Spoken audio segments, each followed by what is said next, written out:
Alrighty, so from now on, I'll trust you guys when you tell me that counter is not going, but you can see it is now counting. So yes, I am recording. So yeah, none of yesterday's video got recorded, like the first 3 minutes, and that was it.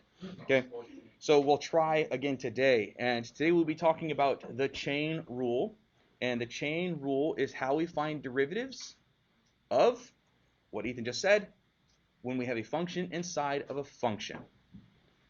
Anytime you have a function inside of a function, you're what? Oh gosh, well, thank God he said something today. All right, share screen. One of these days I'm going to learn how to do my job. There we go. Okay, so yeah, function inside a function, you're going to have to find the derivative of that using the chain rule. Here's what the chain rule tells us.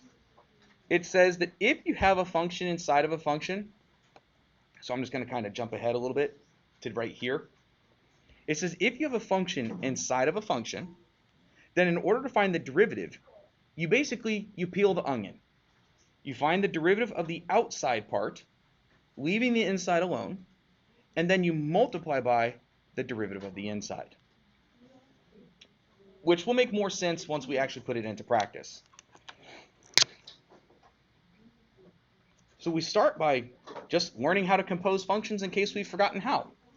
It says find g of f of x. That means take your f of x and plug it inside of g of x. That's all you have to do. So g of f of x is the overall structure of g with all of its x's replaced by f of x. Boom, that's it. That's all you have to do. Done. Keeping it simple. That's composing functions, function composition. This one says, hey, here's a g of f of x. Give us possible g and f. Now, there's more than one correct answer, but give us a possible g and f. This would be called function decomposition, taking it apart. If you had to look at this thing here, what could you say is its overall structure? A fraction. I agree. Where the bottom of it has been replaced with another function. So since this says g of f of x, the overall structure is the outside one, kind of like how the overall structure of this g is the radical. The overall structure of this g is a fraction. So I'm going to say that g of x is simply 1 over x. This is the easiest way to do it, not the only way.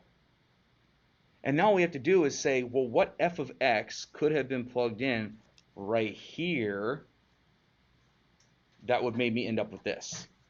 Don't overthink it. Yeah, x minus x squared. There you go. So what we've just proven is that you all have the ability to see an outside part of a function and an inside part of a function, if you wanted to think of it that way. So think of the overall structure as the outside part, and any function that could have been plugged into it is now the inside part. And then, again, that's the chain rule. It's just called the chain rule because you're linking together derivatives using multiplication. So I'll repeat. When you have a function inside of a function and you want to find its derivative, you find your derivatives from the outside in. Peel it like an onion. Derivative of the outside, not touching the inside, times the derivative of the inside.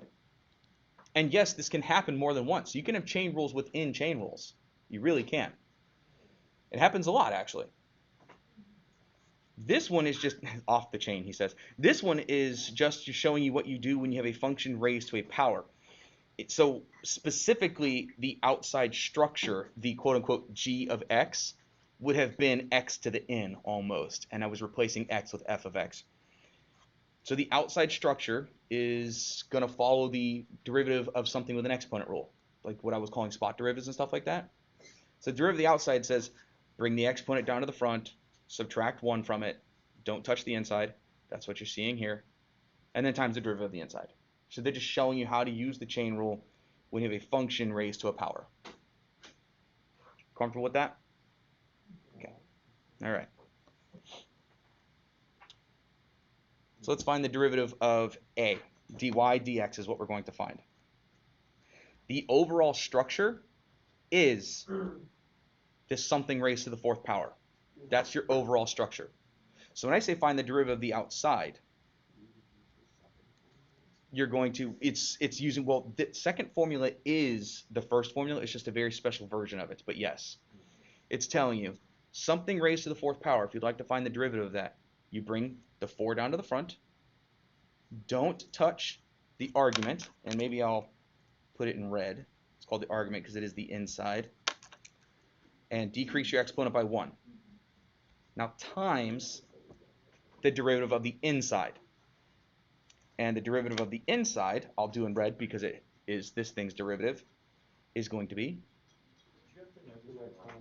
2x minus 2. You did not have to know this for last night's homework, no. That's it. There is no reason to clean this up.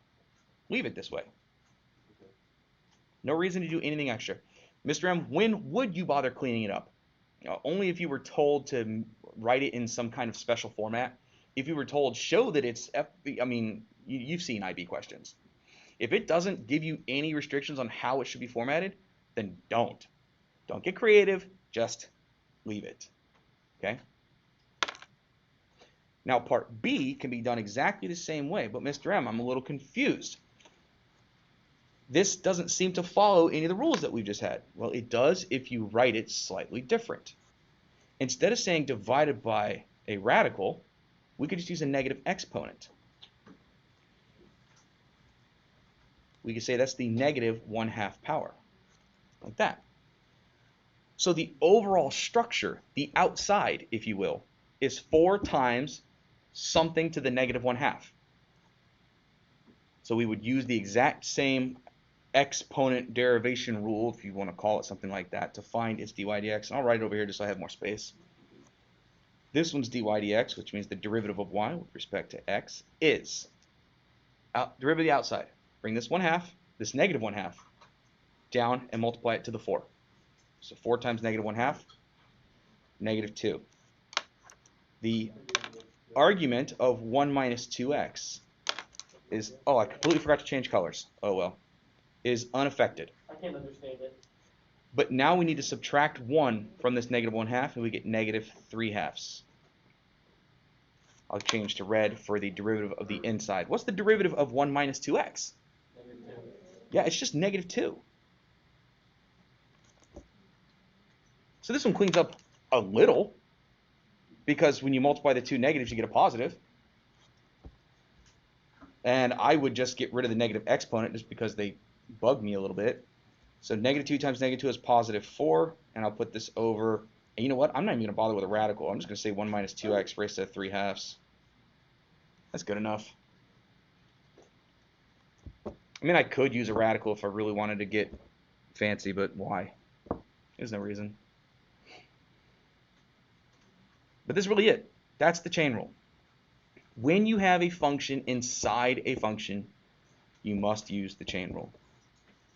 Now for now, because we haven't talked about derivatives of logarithms or exponentials or trigonometry, I can't get too creative with the chain rules yet.